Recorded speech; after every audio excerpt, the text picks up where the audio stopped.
dulu bikin aku shock banget juga, yaitu adalah jadi guys, setiap setengah tahun sekali kita itu juga terima rapot guys.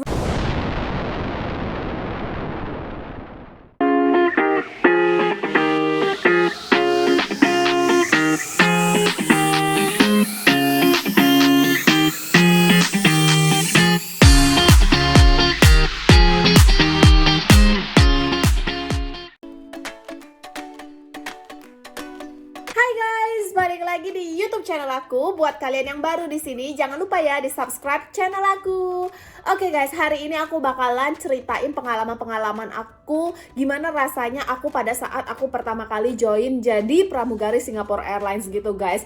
Nah, seperti yang kalian udah tahu, sebelum-sebelumnya itu kan aku sebelum join jadi pramugari Singapore Airlines, aku udah pernah bekerja di beberapa perusahaan sebelumnya. Nah, tapi memang tidak pernah bekerja sebagai pramugari gitu guys. Nah, jadi di sini itu pada saat aku masuk dulu itu guys, aku tuh berasa kayak culture shock banget gitu loh guys, kayak kok beda banget gitu, kayak budaya kerjanya gitu. Di sini aku mau disclaimer dulu, aku bukannya ngejelek-jelekin perusahaannya atau departemennya atau pekerjaannya atau bahkan negaranya, apapun itu guys, karena aku ngerasa setiap negara pasti punya culture-nya sendiri-sendiri. Setiap perusahaan pasti punya budaya kerjanya masing-masing, punya peraturannya masing-masing. Bahkan satu perusahaan yang sama, setiap departemen juga biasanya mereka punya ciri khas kayak budaya kerjanya mau gimana. Tapi yang pasti aku cuma mau share pengalaman aku aja, apa yang bikin aku tuh kayak culture shock banget dulu pada saat aku baru awal-awal join gitu guys. Oke guys, sekarang kita langsung aja masuk yang pertama. Oke, yang pertama itu guys, yang sebetulnya bikin aku shock banget dulu awal-awal, yaitu adalah kita itu begitu masuk ke satu flight gitu. Jadi kita misalnya masuk satu flight itu misalnya ada 15 kru atau ada 20 kru misalnya gitu, termasuk captain, termasuk FO-nya, pokoknya termasuk pilot dan segala macam, misalnya total 20 kru gitu ya. Kita itu harus banget hafalin nama mereka dan muka mereka gitu guys. Kita harus hafalin nama panggilannya gitu guys, bukan nama yang ada di paspor ya. Walaupun memang sebelum flight itu kita udah dapat list gitu, kita bakalan terbang sama siapa aja. Tapi list yang kita terima itu adalah list nama yang sesuai sama paspornya mereka gitu. Dan banyak banget orang Singapura atau orang di Singapura gitu ya guys, yang nama paspornya itu nggak sesuai sama nama panggilannya mereka gitu. Kalau misalnya aku gitu, udah jelas namanya kayak Yolinda Efrin, terus aku selalu kenalin diri sebagai Efrin gitu. Jadi di name tag aku pun ada namanya Efrin gitu. Jadi tuh kayak lebih gampang. Kalau misalnya buat mereka, buat orang Singapura itu guys, banyak banget yang namanya itu beda sama nama panggilan yang mereka selalu kenalin diri mereka gitu. Misalnya namanya Lim Wei Wen misalnya gitu, terus nanti panggilannya Clara, atau misalnya ada lagi namanya Kok One Way misalnya kayak gitu, terus nanti panggilannya Ryan kayak gitu guys. Jadi tuh kadang aku suka bingung sendiri gitu, apalagi pas awal-awal baru masuk ya guys. Aku tuh jujur bukan orang yang gampang untuk hafalin nama orang pada saat pertama kali ketemu. Apalagi guys, pada saat kita sekali ketemu itu tuh kita langsung ketemu bukan satu atau dua orang gitu. Jadi begitu kita masuk ke briefing room, di dalam itu misalnya udah ada 15 orang. Karena susah banget gitu loh, kayak buat aku ngafalin nama-nama orang langsung sekaligus 20 dan beserta sama mukanya gitu. Terus pada saat aku lihat lagi gitu, aku kan mau nyontek dong, nggak bisa nyontek guys di name tag-nya karena tuh beda namanya gitu loh. Nah itu sih yang awal-awal tuh aku berasa susah, tapi lama-lama aku jadi tahu gitu, karena emang aku tipikalnya yang lebih susah ngafalin orang namanya. Jadi aku itu selalu masuk ke briefing room lebih awal gitu. Jadi istilahnya aku pada saat aku masuk, aku nggak langsung kenalan sama 20 orang. Jadi pada saat aku masuk, mungkin di sana cuma ada 1 atau 2 orang yang aku kenalan dulu, terus udah gitu aku hafalin mukanya. Terus nanti mungkin kayak 5 menit kemudian satu lagi masuk, terus 5 menit kemudian satu lagi masuk gitu. Jadi aku ngafalinnya kayak pelan-pelan satu-satu kayak gitu guys. Nah itu sih, karena dulu aku inget banget pas training itu kita sebetulnya udah dikasih tahu kalau misalnya kita tuh harus hafalin nama orang gitu. Tapi aku pikir selama itu tuh cuman kayak oh ya yang penting kita tahu kita kerja sama siapa gitu. Tapi ternyata tuh enggak guys, kita tuh harus banget hafal sama semuanya. Kadang-kadang yang misalnya mereka kerjanya di ekonomi atau kerjanya di business class gitu, kalian juga harus tahu gitu, karena kadang-kadang yang di ekonomi bisa bantuin ke business class, yang di business class bisa bantuin ke ekonomi kayak gitu. Dan itu sih, aku juga dulu pas masih junior banget ya guys, pas aku masih kayak sebelum probation malah, jadi tuh kita masih istilahnya masih training tapi dikasih terbang 1-2 kali gitu sebelum kita lulus training gitu. Aku tuh ditanya sama satu senior gitu, lu nggak tahu ya nama gua siapa? Kayak gitu guys, langsung aku kaget gitu kan. Terus kayak gitu, terus aku sebut aja gitu ya nama di sini ya gitu, nama yang di name tag-nya gitu. Terus kayak gitu aku diomelin guys, aku langsung dibilang kayak tadi kan gue kenalan sama lu bukan pakai nama ini, kok nama ini berarti lu nggak hafalin ya nama setiap orang. Terus semenjak itu terus aku ditanyain terus dia siapa namanya, dia siapa namanya, dia siapa namanya, dia siapa namanya kayak gitu.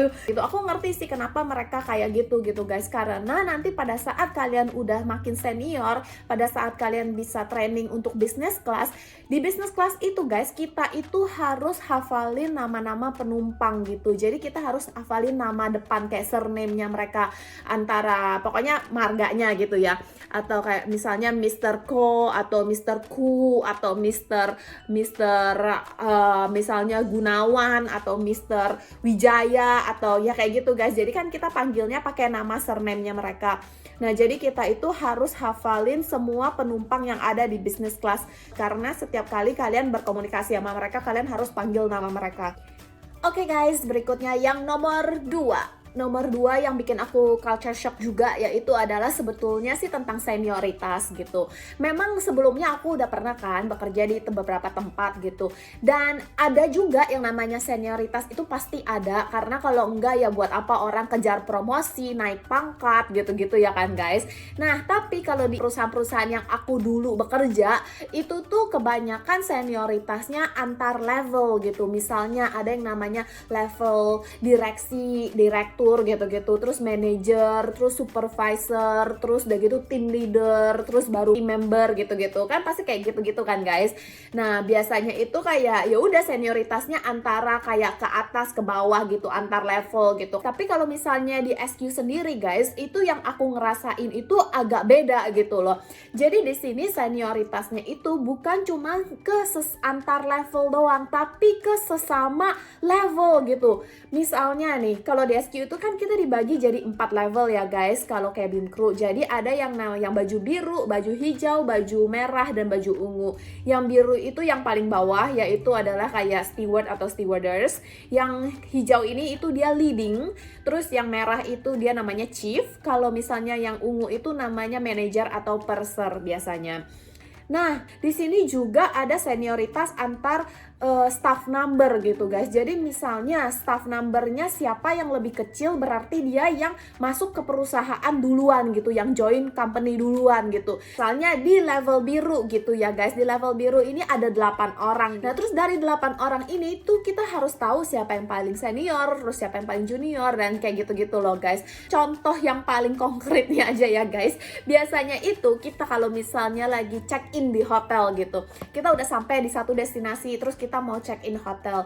Biasa yang check in paling pertama itu biasanya emang pilot gitu segala macam. Abis itu nextnya itu adalah purser yang baju ungu gitu. Terus lanjut ke baju merah, terus lanjut ke baju hijau gitu. Terus baju hijau, terus baju baru baju biru gitu. Nah, kalian itu harus tahu kalian itu di posisi keberapa di baju biru misalnya, atau di baju hijau kalian tuh ke posisi keberapa kayak gitu. Misalnya kalian sebelum terbang itu kalian tuh udah dapet satu list kan, nanti flight ini bakalan terbang sama 20 orang ini nih misalnya gitu. Kalian tuh harus tahu kalian itu posisinya di nomor keberapa. Misalnya dari nomor 2, dari 20 orang ini kalian itu nomor ke-15. Berarti kalian harus tahu siapa yang ada di atas kalian, kalian harus tahu siapa yang ada di bawah kalian gitu. Nah, karena kalian itu nanti harus harus antrinya sesuai sama nomor itu gitu loh guys. Jangan sampai kalian kayak dianggap nyelak. Jadi senioritasnya itu bukan cuman di antar level, tapi juga antar staff number gitu. Jadi bener-bener yang detail banget gitu. Oke guys, berikutnya adalah yang ketiga. Yang ketiga yang bikin aku shock banget juga pada saat aku baru masuk, yaitu adalah guys, kalian tahu gak sih kalau jadi pramugari itu guys, kita itu tetap dapat yang namanya raport gitu guys. Kita tuh terima raport setiap setengah tahun sekali. Dan raportnya itu bener-bener ada nilainya. Ada yang namanya A minus A, B minus B, dan ada rankingnya juga. Jadi misalnya aku tuh dulu kan baju biru gitu ya. Di antara 5.000 baju biru misalnya, kamu itu nomor berapa, kamu itu rankingnya ke berapa gitu. Nah kayak gitu guys, jadi kita itu terima raport juga. Dan di sini aku pengen kasih tahu kalian juga gimana cara mereka nilai kita gitu, supaya kita bisa dapat raport itu. Sebetulnya ada banyak. Yang pertama itu biasanya itu mereka suka nilai kita pada saat kita kerja di pesawat. Nah siapa yang nilai kita? Yang nilai kita itu biasanya kadang-kadang ada orang dari kantor yang ikutan ke flight kita gitu untuk cek, untuk bikin nilai kita gitu. Biasanya itu namanya kita sebut OBA, yaitu on board assessment. Nah jadi kalau misalnya ada orang dari kantor yang ikut flight kita udah tahu nih, aduh pasti kita dapat OBA gitu. Nah itu sih guys. Dan selain orang dari kantor, biasanya yang bisa cek kita itu adalah senior. Mereka bakalan cek kita pada saat di pesawat, kita kerjanya kayak gimana dan segala macem. Dan mereka itu nggak bakalan kasih tahu kita kalau misalnya kita lagi on check. Jadi kita itu harus tetap kerja on point kayak biasa aja gitu guys.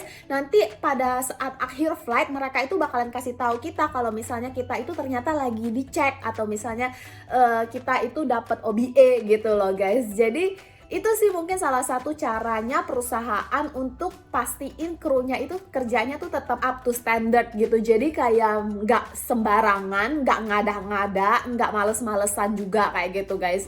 Nah itu, selain itu juga ada yang namanya ikutan kelas-kelas di luar training ya guys. Perusahaan itu biasanya sering banget ngadain kayak kelas-kelas kuliner, kelas-kelas wine, kelas-kelas misalnya leadership, kelas-kelas atau kayak seminar-seminar gitulah guys yang bisa kita ikutin. Nah itu semakin kita aktif buat ikut-ikutan kayak gituan, itu juga bisa sangat mempengaruhi raport kita. Berikutnya juga ada yang sangat mempengaruhi, yaitu adalah kalau misalnya ada penumpang atau misalnya ada kolega sendiri gitu ya yang tulis email ke perusahaan, antara email baik atau email buruk ya guys. Jadi kalau misalnya email baik ya otomatis bikin rapor kita makin bagus. Kalau misalnya email buruk ya otomatis mengurangi gitu, kayak bikin rapor kita makin jelek. Dari kolega sendiri itu juga biasanya lumayan sering mereka nulis kalau misalnya mereka ngerasa kerja sama kamu nih bagus gitu, enak gitu, kayak kamu tuh udah tahu kamu kerjanya apa dan orangnya inisiatif, nggak perlu dikasih tahu, dikit-dikit dikasih tahu, disuruh-suruh atau gimana, pokoknya inisiatif banget gitu. Terus mereka senang sama kerja kamu, ya udah mereka bisa langsung kirim email aja gitu ke perusahaan dan bilang kalau misalnya kamu tuh kerjanya bagus, terus proaktif kayak gitu-gitu. Sebaliknya juga kalau misalnya mereka nggak suka sama kamu, misalnya pada flight itu biasanya bukan cuma dari kerjanya doang ya guys. Mereka bisa aja bilang di email kalau misalnya kamu itu nggak punya tata krama kamu itu jelek, terus atau enggak kamu dibilang makeupnya itu nggak sesuai standar, atau misalnya bilang pas lagi flight itu rambutnya berantakan banget, atau misalnya ditulis juga kayak kamu itu lagi jerawatan parah tapi pergi flight, yang kayak gitu-gitu guys. Itu juga bisa sangat mempengaruhi nilai kita gitu. Nah raport ini tuh buat apa sih guys? Raport ini tuh sebetulnya lumayan penting juga kalau misalnya kalian itu mau kerja lama di perusahaan. Jadi raport ini itu sangat mempengaruhi pada saat kalian mau pergi promosi. Misalnya kamu tuh dari baju biru mau ke baju hijau. Jadi pasti mereka bakalan ngecek apakah raport-raport kamu itu bagus, apakah kamu itu ada pernah terima komen yang nggak bagus atau yang kayak gitu-gitu, rekod kamu lah, pokoknya semuanya bakalan dicek. Selain promosi, untuk perpanjangan kontrak juga, kalau di SQ itu kan pramugarinya kita tuh kontraknya setiap 5 tahun ya guys. Jadi tahun kelima itu ada yang namanya perpanjangan kontrak. Nah di situ mereka bakalan ngecek apakah mereka masih mau perpanjang kontrak kamu atau enggak gitu. Nanti udah kamu kerja 10 tahun, pada saat kamu mau di tahun ke-10 sama kayak gitu juga. Mereka bakalan cek lagi apakah mereka masih mau untuk memperpanjang kontrak kamu. Kayak gitu sih guys. Itu dia kenapa di sini raport itu lumayan penting gitu loh guys untuk kalian yang pengen kerja lama di perusahaan. Oke guys, jadi itu aja untuk hari ini. Sebetulnya masih banyak lagi sih guys yang bikin aku culture shock banget dulu pada saat aku baru pertama kali join SU gitu guys. Tapi kalau misalnya aku lanjutin kayaknya videonya bakalan panjang banget.